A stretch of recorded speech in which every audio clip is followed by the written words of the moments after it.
Welcome everyone. It's an amazing, beautiful evening, and we have a very interesting panel tonight. We have the authors of the book Not a Partnership, a playbook for success in relationship. When you find relationship books, you think, okay, I'll open it up and browse around, and I think I read it in 2 days.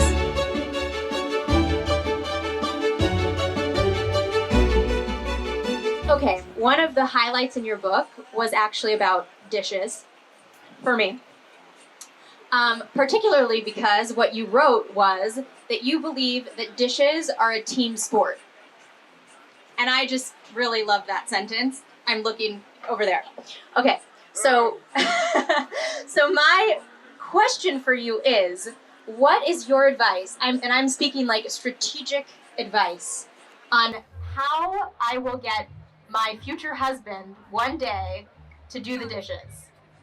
And what I mean by that is, in a broader sense, how do you deal with critique in relationship? How do you deal with passing information that's not the most fun to pass, etc.? But yeah, dishes. So maybe I'll try and do a seminar right now on communication in about 2 minutes. Okay, and it'll probably take less than that. If you look at all communication seminars out there, whether you're in your professional business life or whether you're in a marriage or especially when you're dealing with children, if you boil them all down, I don't care what religion or what race or anything of what you're dealing with, it'll basically come down to two fundamental points that make great communication. Okay, and if you get these two fundamental points right, it will impact every relationship you have in your life, guaranteed. Okay, I'll give you a free book if it doesn't work. Okay? The first thing is timing. People get stuck in the world of urgency. There are very few things in life which are actually urgent and have to be dealt with right now. And many times you just push the conversation off to a time when people are less heated, when people have time, when people are in a good space. All of a sudden it can be the biggest game changer. And a conversation that could have been difficult is now an amazing conversation which brings us closer. All of us know when you have great intimate conversations, especially when they're difficult, and they go well, it can be one of the closest things that happens in your relationship.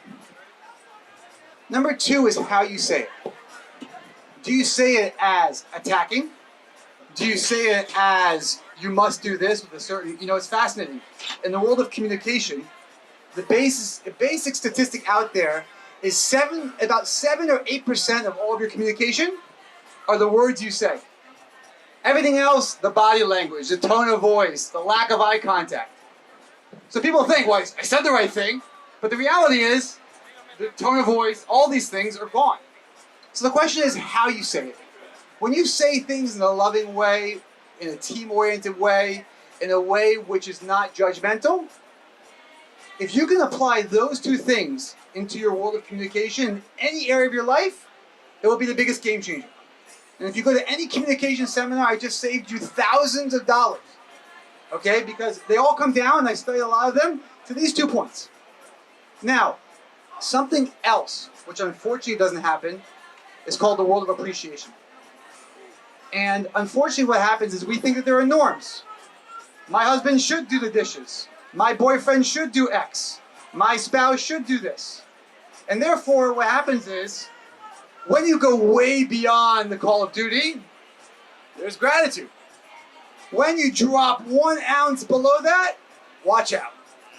So in the world of especially things of whether it's chores or whether it's daily tasks which may seem that they're not so meaningful or of course you should do it, the world of appreciation will go very far.